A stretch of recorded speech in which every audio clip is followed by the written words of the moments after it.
continuamos con el tema. Estamos en el capítulo 2 y hemos visto los primeros 25 versos en donde Shantideva empieza a prepararnos para incorporar, desarrollar bodhicitta, prepararnos con la oración o la práctica de 7 ramas, ¿no?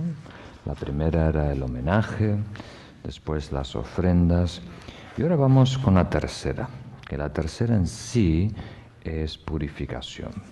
Purificación en el sentido de, como diríamos, autoperdonarnos, ¿no? O confesar el mal. Pero antes, el tema principal de hoy va a ser el refugio.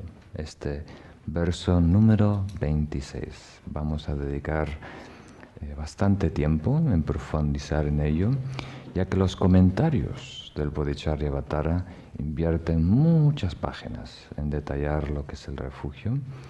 Entonces, algunos de vosotros ya habéis recibido algunas enseñanzas, pero hoy veremos una presentación más completa, de acuerdo a los comentarios clásicos de este texto, el enfoque particular, y después, si tenemos tiempo, acabaremos los otros versos de este segundo capítulo.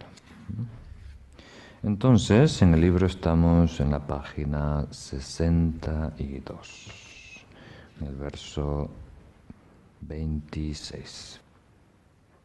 Hasta que alcance la esencia de la iluminación, tomo refugio en los Budas y asimismo tomo refugio en el Dharma y en la asamblea de Bodhisattvas. En castellano tenemos esta mala costumbre que cuando tratamos de transcribir el sánscrito, eliminamos las H's. Son un poco incómodas, estorban, no tiene sentido, entonces las eliminamos. Pero ahí debería haber una D mayúscula y un H, Dharma. Entonces, como vamos a explorar en detalle este verso 26, lo que es refugio, y no hay mucho material para acompañarnos, voy a compartir con vosotros el guión, ¿no? Las notas que yo utilizo para dar el curso. Así podéis tener un poco más de contenido, y entre líneas, si queréis, podéis agregar vuestras propias notas. ¿Puedes pasar eso por ese lado? Muy bien. Hasta que alcance la esencia de la iluminación, tomo refugio en los Budas y asimismo tomo refugio en el Dharma y en la asamblea de Bodhisattvas. Entonces, como tenemos aquí en esta página 10, refugio como introducción es algo un poco inusual, ¿no? Es algo que no escuchamos mucho en la filosofía, en diferentes prácticas o tradiciones espirituales. Es algo casi exclusivamente del budismo. Pero cuando profundicemos en ello vamos a ver que no es tan diferente a nuestro uso cotidiano. Entonces el refugio es la base de todos los votos y la fuente de las cualidades excelentes. Sin la fundación, ¿se puede decir así?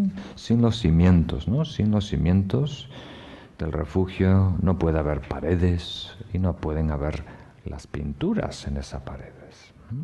Entonces todo comienza en el camino espiritual, podemos decir, con el refugio.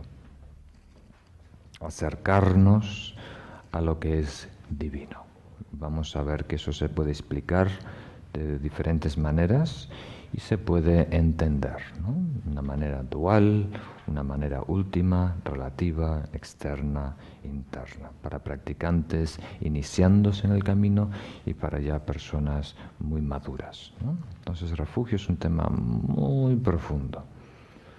Es el comienzo del camino y el final del camino. El único que no se refugia es el Buda, o sea, se autorrefugia.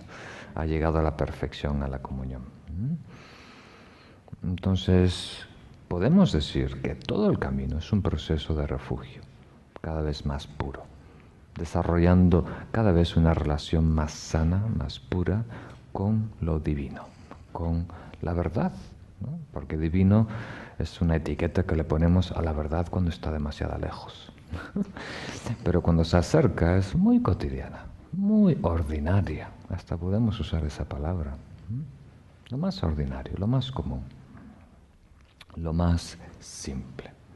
Y aquí tenemos una cita de Drikung Kyopa. Es el fundador de la subescuela Kagyu de los Drikung Kagyu. Dice, sobre todas las cosas, el refugio es lo más profundo, porque el refugio de alguna manera toca lo que es la esencia de la verdad, la esencia de lo que es el Buda y todos sus atributos. Entonces vamos a empezar, como se suele empezar en el sistema tibetano, hablando de las causas del refugio. Y después vamos a explicar en sí qué es el refugio, cómo llevarlo a cabo, cómo profundizar en ello. Entonces la primera causa, aquí tenemos tres, ¿no? Que es la manera que se suele explicar en la tradición Sakya. Miedo es la causa básica. Mejor fe y aún mejor la compasión. Pero con miedo basta. Miedo es suficiente. Es lo que llevó a Milarepa a introducirse profundamente en el camino espiritual, en las prácticas espirituales. Entonces vamos a definir qué es miedo, a qué nos referimos, miedo a qué, ¿no? Porque miedo siempre está relacionado con algo, ¿no? Entonces, cuando le preguntaron a Padmasambhava, a Guru Rinpoche, ¿hay algo que temes? Dijo, sí, yo temo al karma.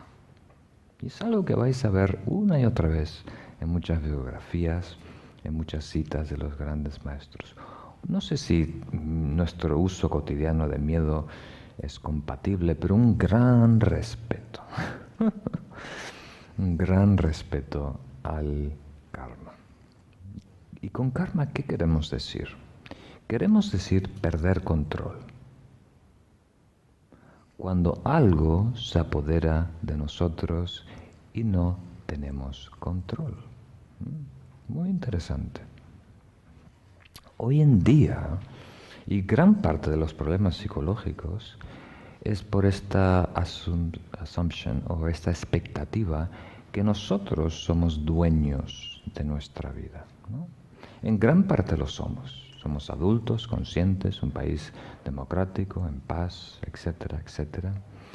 Pero estamos gravemente condicionados, ¿no? Por todo lo que hemos vivido en esta vida, hemos experimentado, y también un bagaje, ¿no? Que arrastramos de otras encarnaciones. Nos condiciona, no nos predetermina. ¿Captan esa idea? No estamos obligados o destinados a hacer, pensar ciertas cosas, pero sí tenemos inclinaciones. Inclinaciones. Entonces, ¿cuánto esas inclinaciones, ese karma, ¿no? Esos vientos kármicos, esa marea kármica, tiene poder sobre nosotros? Depende en gran parte cuán despiertos estemos, nuestro nivel de conciencia. Entonces, hoy en día podemos mitigar, ¿se puede decir así? Esa influencia antigua que cae sobre nosotros, ¿no? Podemos resistir en gran medida, ¿no? Tendencias negativas, pensamientos negativos, costumbres, hábitos, defectos, ¿no? A medida que tengamos conciencia, ¿no? Para determinar lo que es justo, lo que es bueno, lo que es conveniente para nosotros y los demás. Pero esto es, como se dice, un siso, una balanza, ¿no? Por un lado, en un lado de la balanza es el peso kármico de una acción que hemos hecho en el pasado. ¿Cuánta carga tiene? ¿Cuánto peso sobre nosotros? Hay condicionamiento leve, sutil, y hay otro que es, casi le podemos llamar destino, porque es tan pesado que nos ciega, ¿no? Casi no vemos otra opción que decir o hacer eso, ¿no? Y por otro lado está la conciencia plena de estar 100% atento, ¿no? y no dejar que la marea de los pensamientos influya sobre ti.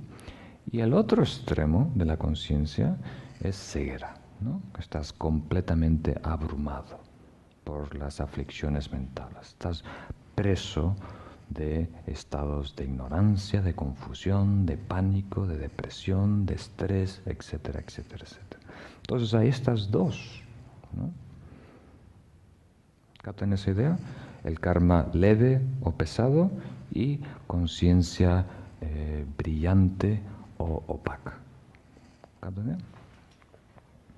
Entonces, lo que respetan los maestros en este contexto es casi, se da por hecho, ¿no?, que eventualmente vamos a tener un bajón.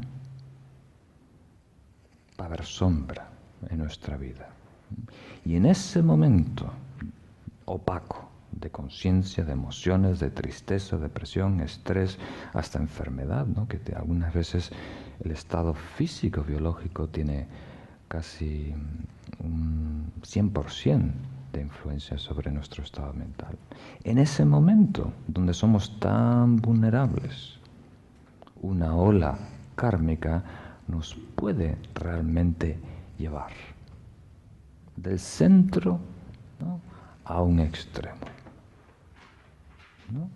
Nos puede llevar. Ahora vemos, por ejemplo, en la televisión estos días estos extremistas locos, ¿no?, religiosos, por qué palabra más negativa, ¿no?, que hacen tanto daño a tantas personas, ¿no?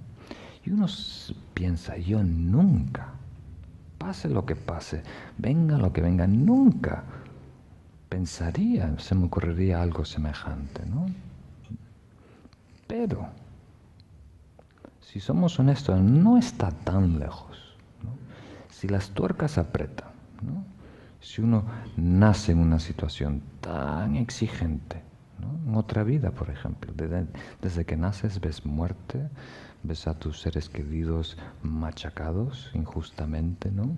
No ves opciones, no ves salida, y a lo mejor alguien te convence, te come el coco, que esa es una opción viable, ¿no?, que hay que pelear el fuego con el fuego y hay que resistir esta avalancha del capitalismo, del modernismo o de las corporaciones o de otra fe, lo que sea, ¿no? Entonces, si somos honestos como nosotros mismos, no hay que ir ni a otra vida. En esta misma vida tenemos que detectar lo vulnerable que somos, la influencia externa, estados negativos y demás. Entonces aquí, ese es en donde entra en juego el miedo. Miedo a una sombra kármica que se acerca, ¿no? Que si estamos al nivel de hoy, con nuestro nivel de amor, de altruismo, a lo mejor lo podemos, por ejemplo, trascender, pero si coincide que viene algo pesado y nosotros estamos débiles, nos puede perjudicar y entrar en un ciclo negativo, que se autoalimenta por una serie de vidas, creando karma negativo para nosotros. Entonces, inspirado por esa visión que comprende lo complejo que es nuestra situación, entonces tomamos refugio en el Buda, Dharma y Sangha, para que en el futuro tengamos acceso a ese recurso, ¿no? Cuando el cielo se cierre por estas nubes oscuras, en el medio de una tormenta, hay ese faro del Dharma que ilumina el camino. Cuando nosotros perdemos el rumbo, el norte, hay ese faro constante que es la referencia. ¿Qué es bueno? ¿Qué es malo? ¿Qué es importante? ¿No? Muy importante en ese momento de tragedia. El segundo es fe. Se explica diferente en diferentes tradiciones. En la tradición Sakya hablamos de 3 niveles de fe, o 3 tipos de fe. La fe clara, la fe aspirante y la fe certera. ¿Es correcto decir certera? La fe aspirante es la razón por la que estamos aquí. ¿Qué quiere decir? Más que nada afinidad, ¿no? Hay una confianza clara en el amor, en la generosidad, en la meditación, por un contacto previo en otras vidas. Hoy estamos de alguna manera entusiasmados, estamos de alguna manera vinculados, ¿no?, con lo que ofrece el Buda Dharma y Sangha, ¿no? Lo vemos como algo valioso, ¿no? Cuando vemos el ejemplo de su santidad, el ejemplo de la Madre Teresa, vemos una persona digna, ¿no? Una persona que representa los ideales que nosotros queremos seguir, ¿no?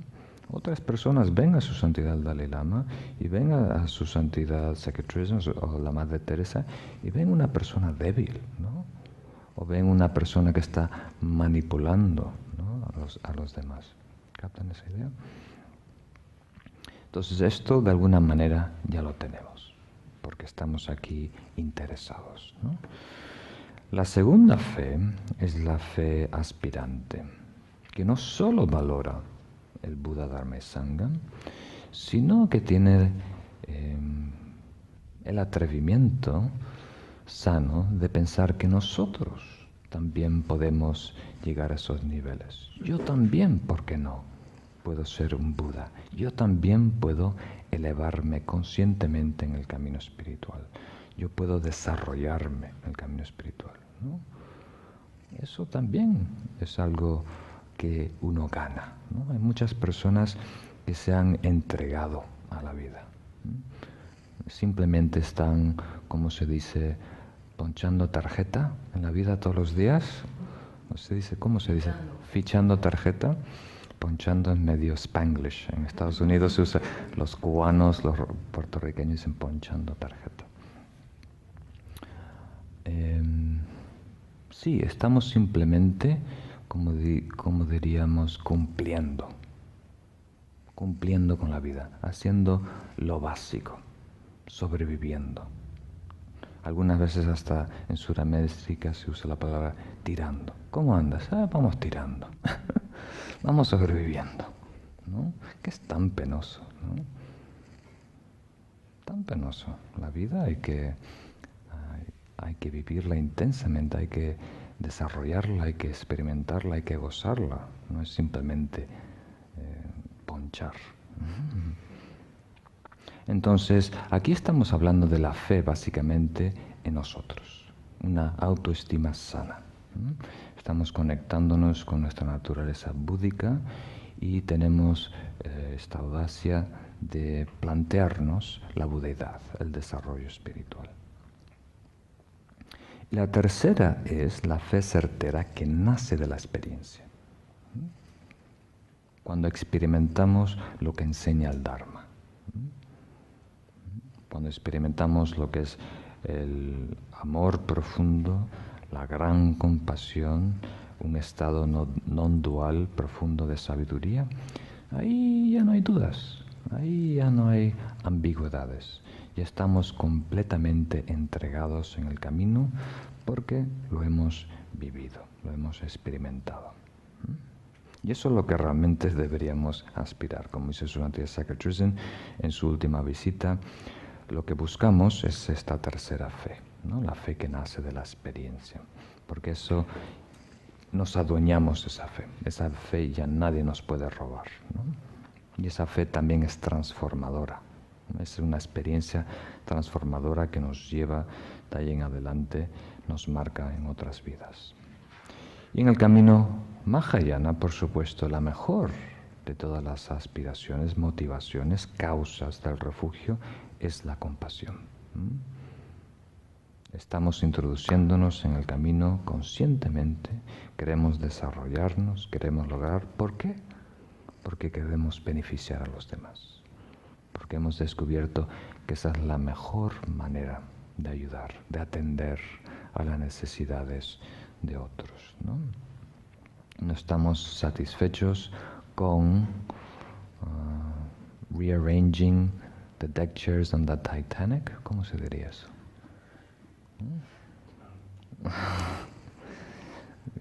queriendo decir, hay este dicho en americano, este modismo, no sé si coincide.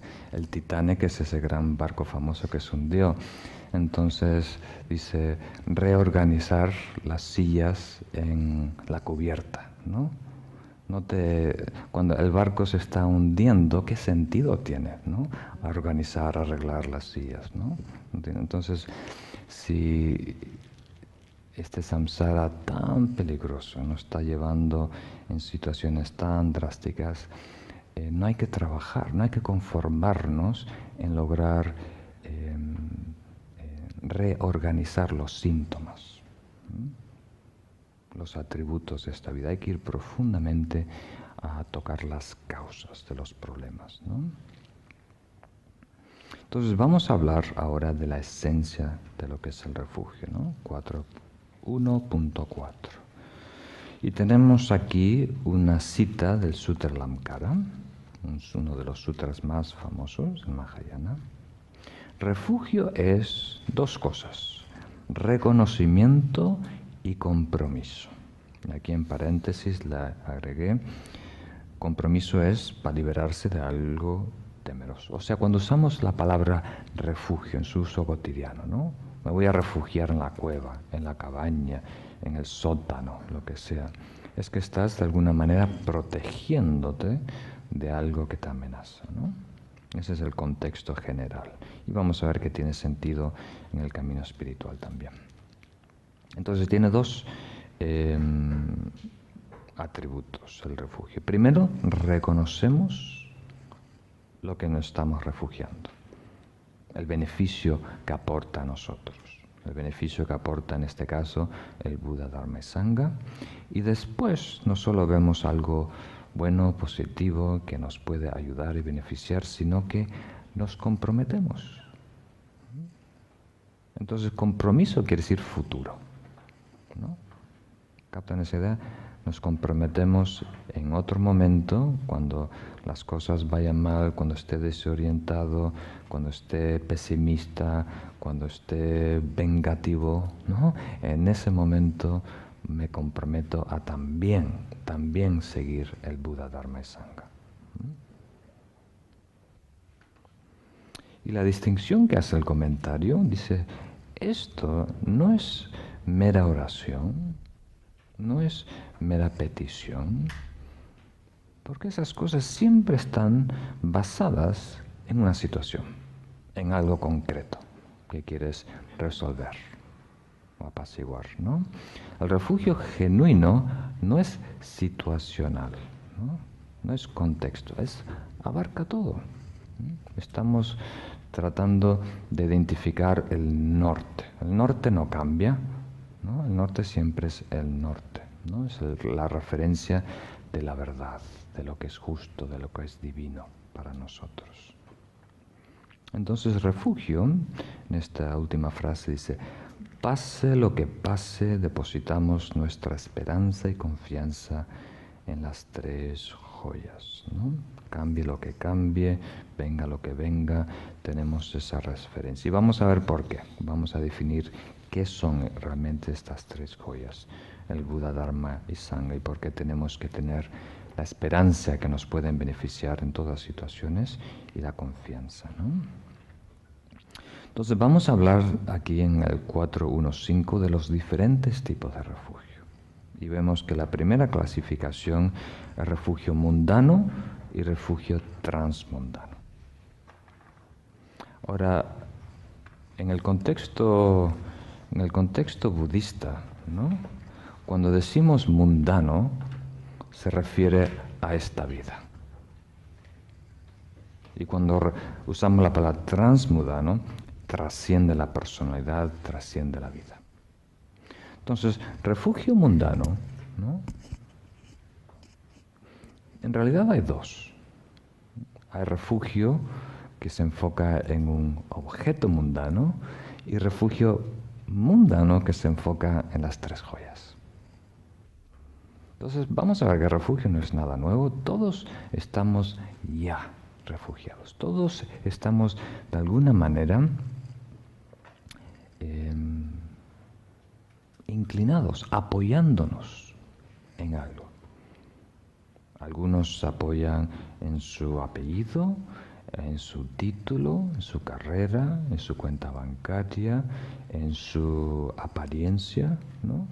Algunos en sus conexiones sociales, otros se apoyan en la familia, otros en el conocimiento, en la salud, otros en yo voy a ser vegetariano y eso me va a sanar, ¿no?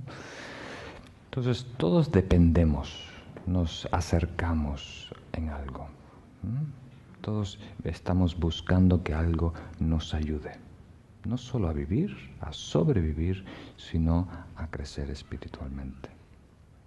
Y un campesino, el ejemplo que dio un maestro, ¿no? En Tailandia, que se acerca a su templo budista, pone unos palitos de incienso ante el Buda y hace una oración al Buda para que le ayude a tener una abundante cosecha.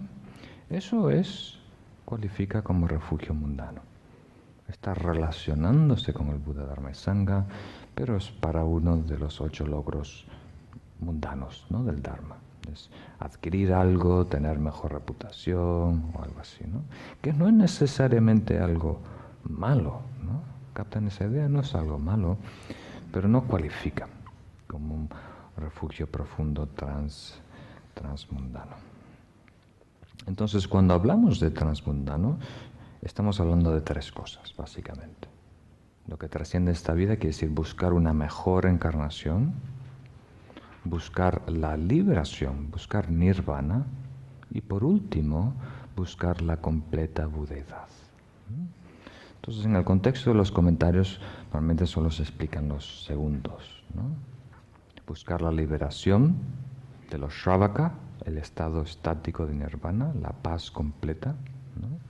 Disolver todo el dolor, todo el karma, todas las aflicciones.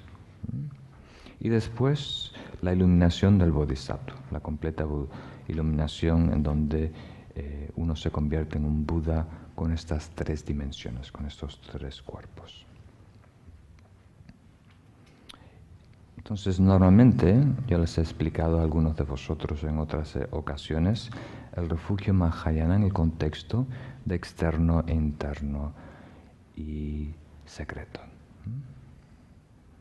que yo creo que es muy apropiado para personas modernas como nosotros, que se están acercando a una conciencia trascendental, para tener un contexto más amplio de lo que es el refugio. Y después continuamos con el comentario clásico. Porque este texto en realidad habla de refugio causal y refugio resultante. Pero para entender esto profundamente, primero vamos a hablar de este refugio externo, interno y secreto. Entonces, externo es el refugio que tenemos con el Buda, Dharma y Sangha ahí afuera, ¿no? Fuera de nosotros, ajeno a nosotros, diferente a nosotros. Y el refugio interno está muy desarrollado con el Vajrayana, ¿no? El yoga de la deidad del budismo tibetano, donde no solo tenemos un cuerpo físico, ¿no? Y una mente, también hay esta dimensión energética, el cuerpo Vajra. Entonces se dice que en el chakra del corazón, ¿no? Esa energía sutil de nosotros se manifiesta como un Buda, ¿no? Por nuestra tendencia antropomorficación, ¿no? Que le damos cualidades humanas a todas las cosas. Entonces, para un budista se manifiesta como un Buda en el corazón. Ese es el refugio interno, ¿no? Hacer ofrendas, alabanzas y, si podemos, fundir nuestra conciencia con este Buda interno en el corazón, para bajar de la conciencia conceptual a esta conciencia muy sutil que reside en el corazón. Y refugio secreto no es otra cosa que la esencia de la mente. La esencia de la conciencia tiene estas dos cualidades, luminosidad y espacio. Normalmente usamos la palabra vacuidad, pero es una luminosidad espaciosa. Entonces, la luminosidad representa el aspecto activo de la mente, ¿no? Que luego se manifiesta como pensamientos, ideas, emociones. Y eso es Sangha, a su nivel más sutil. El espacio, la vacuidad, es el Dharma, la verdad, la naturaleza de esa conciencia prístina. Y la no dualidad de claridad y vacuidad es el Buda secreto, ¿no? Entonces el refugio externo a Shakyamuni Buda, ¿no? A sus imágenes, sus mantras, sus cualidades, ¿no? Es un puente para acercarnos a esa esencia de la mente que ya está dentro de nosotros, pero ahora obstruida temporariamente con todo tipo de velos conceptuales, emocionales y demás. Entonces vamos a explicarlo un poquito en el contexto de este Bodhicharyavatara, que lo explica desde el punto de vista de refugio causal y resultante. 4154. Explicación de refugio provisional o causal. Esto quiere decir que nos refugiamos en el Buda, el Dharma y Sangha, sintiendo que es ajeno a nosotros, que está fuera de nosotros. En realidad es la causa del refugio resultante, que es la iluminación, la unión, la fusión, la comunión, ¿no? Con esa naturaleza última. Entonces, todo lo que nos lleva a ese estado último de perfección es el refugio causal, ¿no? Provisional. Entonces tomamos refugio en el camino, las enseñanzas, los diferentes estados de conciencia que nos llevan a elevarnos, elevar nuestro amor, elevar nuestra sabiduría, a la Sangha, que son los maestros que nos acompañan en el camino, y a todo lo que representa el Buda, como vamos a ver, ¿no? Ese es el refugio causal. Y después la explicación del refugio último resultante. Último aquí viene del comentario, pero creo que es más útil entenderlo, más correcto como resultante. Refugio en el estado de iluminación. El Uttara Tantra, este gran tratado de Maitreya, dice: finalmente, la budeidad es el único refugio de los seres. El estado de perfección, la verdad realizada, la verdad reconocida. Ese es el verdadero refugio. Pero para llevarnos allí tenemos que aprovechar las pistas, los reflejos de esa verdad, manifestada en los personajes que la encarnan, ¿no? Y en las instrucciones de las etapas de verdades, ¿no? La purificación de las verdades, la conducta que representa esa verdad, el amor que representa esa verdad, ¿no? La meditación que representa esa verdad. ¿Captan esa idea? Entonces tomamos refugio en esa verdad tan sublime y todas sus manifestaciones, burdas, para nosotros más accesibles, porque somos principiantes, y sutiles, ¿no? Tan sutiles que son difíciles de definir, se usan analogías, ¿no? Entonces, aquí tenemos el refugio de acuerdo al Bodhicharyavatara. Aquí el texto, este verso número 26, que se divide en Hinayana y Mahayana. Es una palabra un poco respectiva, ¿se dice así? Irrespectiva. Entonces vamos a usar Shravakayana. Entonces, desde el punto de vista del budismo del sur, Sri Lanka, Burma y Tailandia, nos refugiamos en las enseñanzas del Buda clásico, el Canon Pali. Nos refugiamos en el gran Arhat, que fue Shakyamuni, ¿no? Y nos refugiamos en la Sangha, que para ellos son los arhas, los seres que se han autovencidos, ¿no? Han superado lo que es el yo. Pero como este texto es Mahayana, el enfoque es el Mahayana, el camino del Bodhisattva. Entonces aquí en este verso que hemos leído, hasta que alcance la esencia de la iluminación, tomo refugio en los Budas, asimismo tomo refugio en el Dharma y la asamblea de Bodhisattvas. Buda, ¿qué queremos decir exactamente con Buda? Normalmente se explica hablando de los tres kayas, literalmente cuerpos, pero a nuestro parecer la palabra dimensión casi coincide mejor. La dimensión mental, energética y física, ¿no? Entonces lo que antes era mente, ahora se transforma en el Dharmakaya, la dimensión de la verdad. Se funde completamente con la esencia de la naturaleza. Y lo que antes, ¿no? Eso es muy interesante porque todo coincide perfectamente. La sabiduría que desarrollamos en el camino del Bodhisattva logra el Dharmakaya, la dimensión de la verdad. Y el mérito que vamos desarrollando en el camino, ¿no?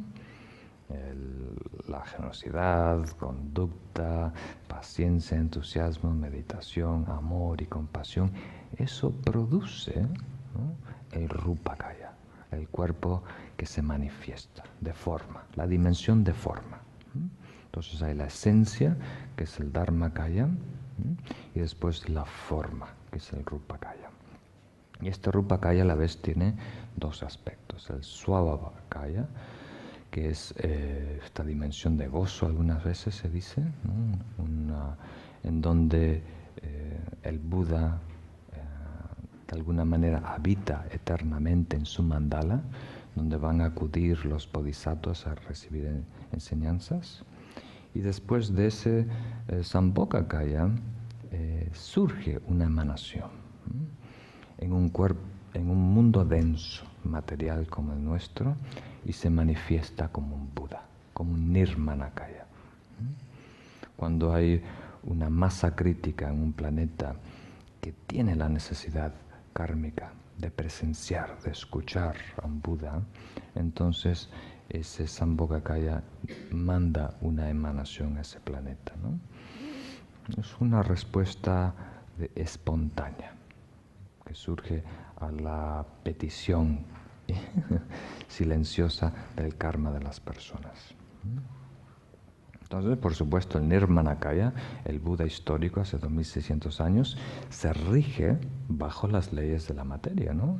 Tiene que nacer, tiene que desarrollarse, y eventualmente ese cuerpo, esa forma, se envejece, se descompone y se va, ¿no? Pero el Sambhogakaya es eterno, esa forma luminosa, con sus cualidades particulares, de acuerdo a la trayectoria de ese bodhisattva. Entonces se dice, nosotros en el camino espiritual como bodhisattvas estamos, ¿no?, con nuestra práctica generando ese mandala, purificando nuestro mandala a nuestro paraíso búdico. Pero esto es un poco profundo, ¿no? Necesita más contexto, lo exploraremos en otra oportunidad.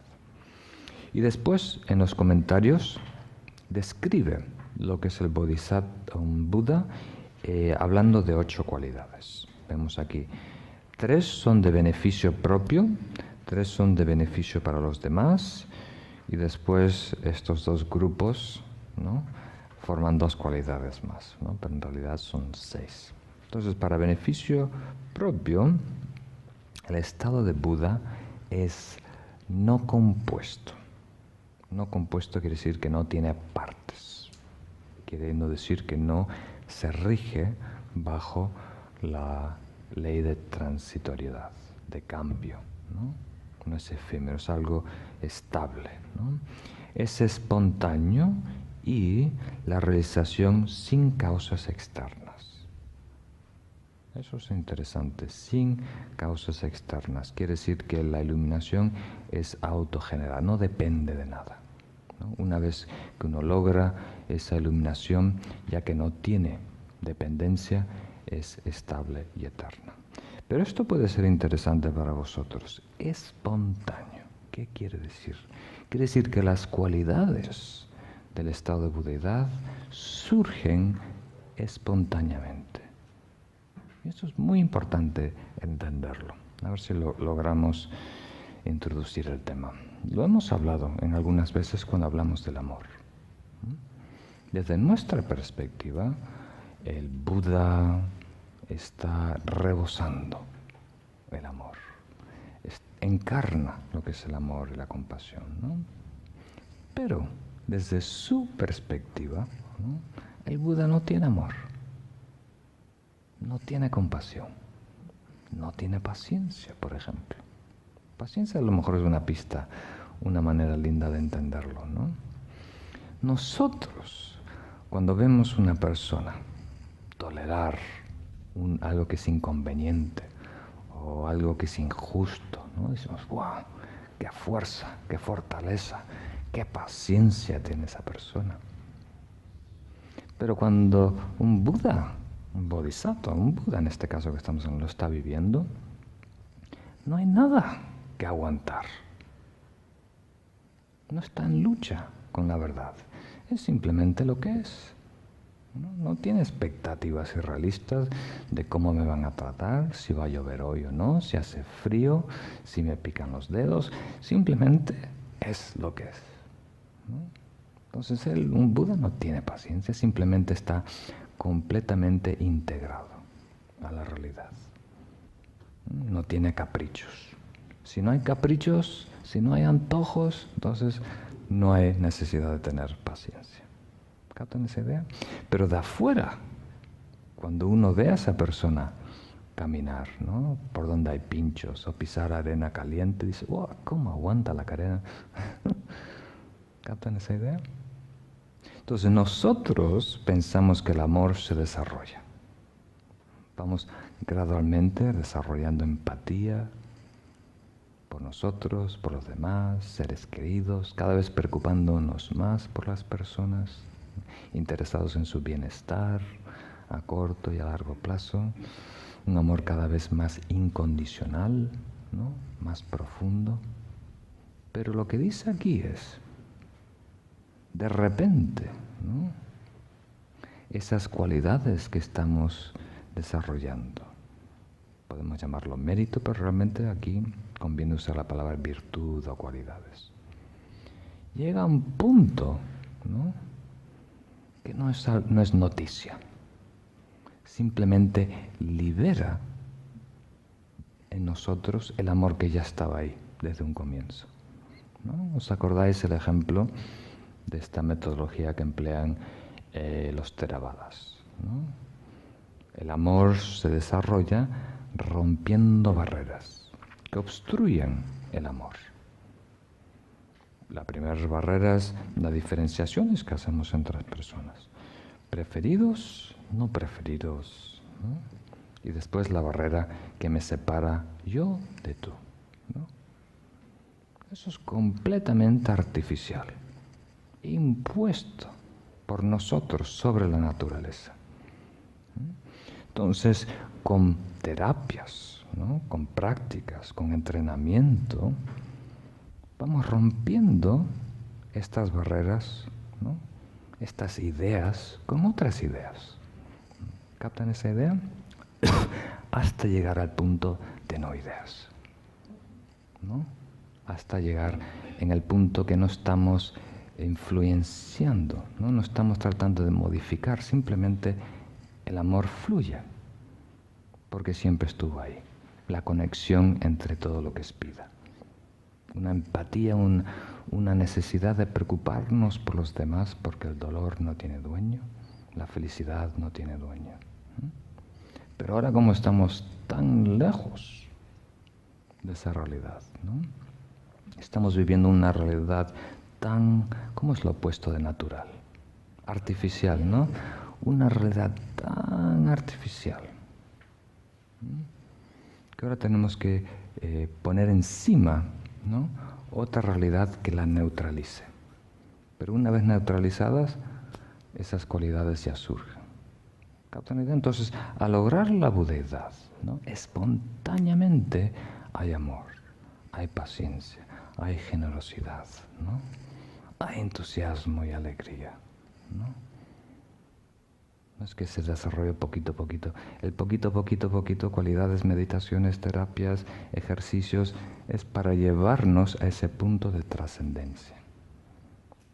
Y después que pasas esa barrera, ya has tocado, como se dice, contacto con la que ya estaba ahí. Con el verdadero amor, la verdadera pasión, la verdadera generosidad. ¿Captan la idea? Entonces, eso es muy importante saberlo. Que todo lo que estamos desarrollando nosotros, ¿no?, con tanto empeño, muy laborioso, ¿no?, es para acercarnos al estado natural. Estamos reeducándonos, ayudándonos a desaprender una visión muy artificial de la realidad. ¿Captan esa idea? Muy bien. Entonces, estas tres cualidades es el beneficio propio. La felicidad absoluta que logramos en el estado de Buda, que no depende de nada, está automáticamente, espontáneamente repleta, ¿no?, dotada de todas las cualidades vinculadas con la verdad, ¿no?, y no compuesto. Es el estado natural, sin partes, sin condiciones. Y para beneficiar a otros, ¿no?, ya que la motivación es bodhicitta, beneficiar a todos, tenemos tres: sabiduría, compasión y poder. Poder aquí es el poder de guiar, instruir, ¿no?, el poder de ayudar a personas a eliminar sus dolores, su karma negativo y sus aflicciones.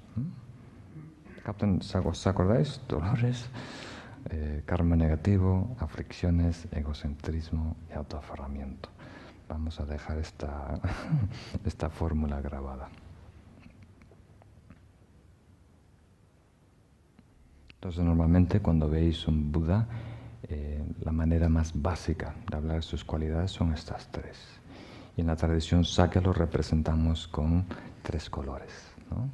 El azul representa lo que es el poder, el blanco, la compasión, y el rojo, la sabiduría, ¿no? O también se personifica, ¿no?, en deidades. El azul es Vajrapani, ¿no?, el rojo es Manjushri, el Buda de la sabiduría, y el blanco Avalokiteshvara, el Buda de la compasión. Entonces tiene mucha simbología.